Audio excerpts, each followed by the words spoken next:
not a candidate. Donald Trump's not a candidate. Do you agree with this? He is the personification of a national movement.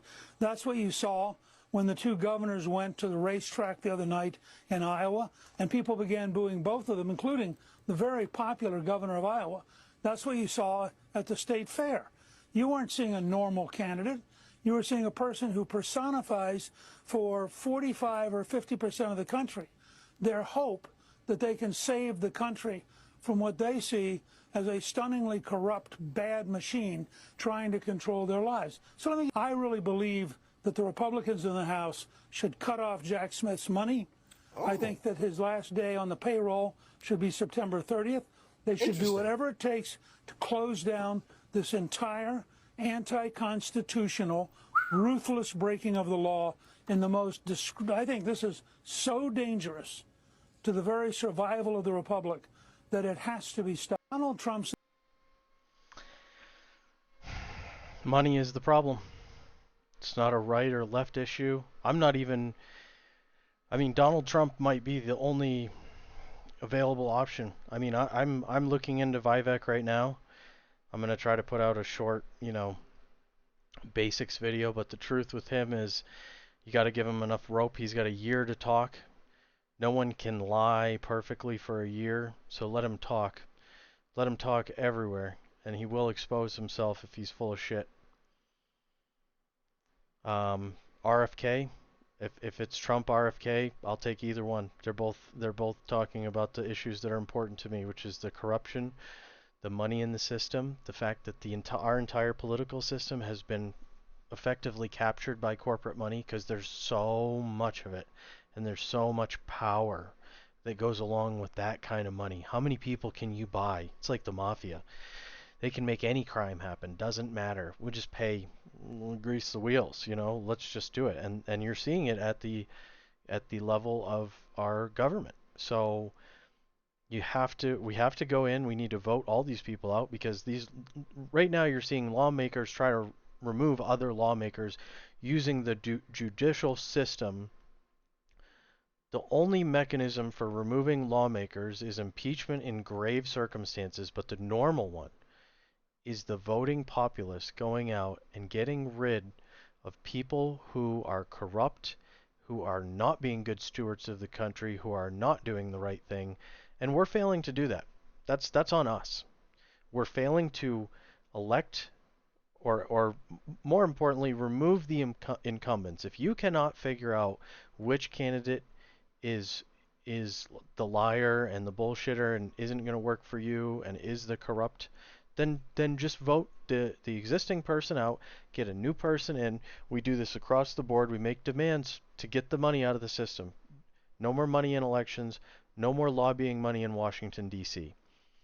You shouldn't even, if you want to hold public office, you should not be able to trade in the stock market with your insider information. If you really want to be a public servant, then do so.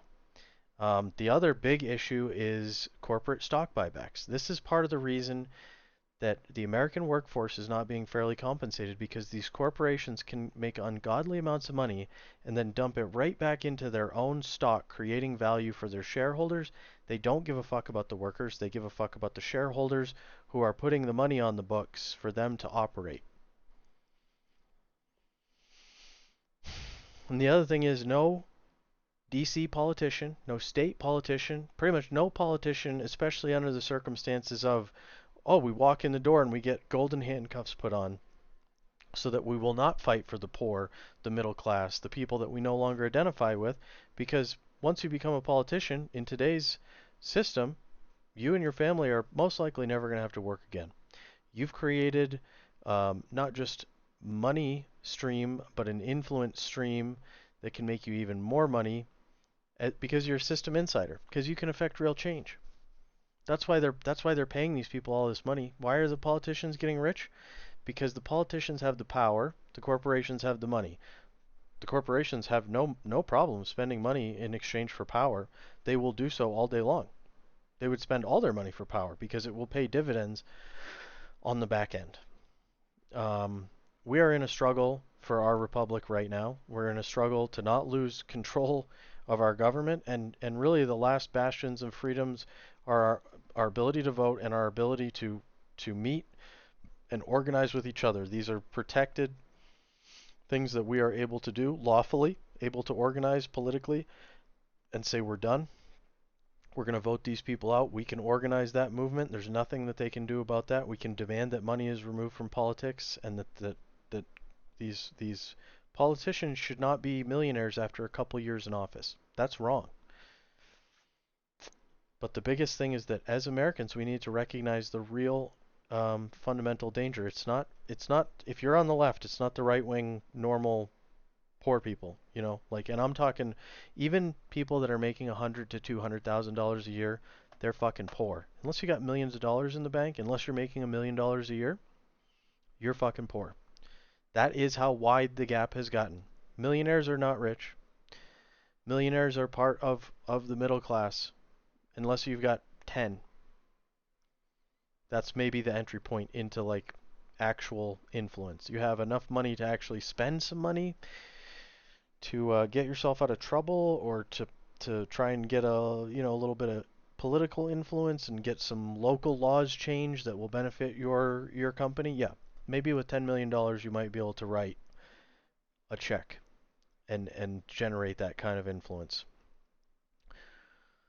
But right now they're just keeping us divided. We're fighting with each other. We're fighting with other poor people, other people that have no means to suppress you, and they're trying to sell you the lie that if you give up your freedoms, the government will also take the freedoms of your enemy, which is the right or the left-wing extremists that you fall asleep with nightmares of them because of the YouTube videos you listen to that tell you that the other side is evil, they're ruining the country. No, they're just regular people.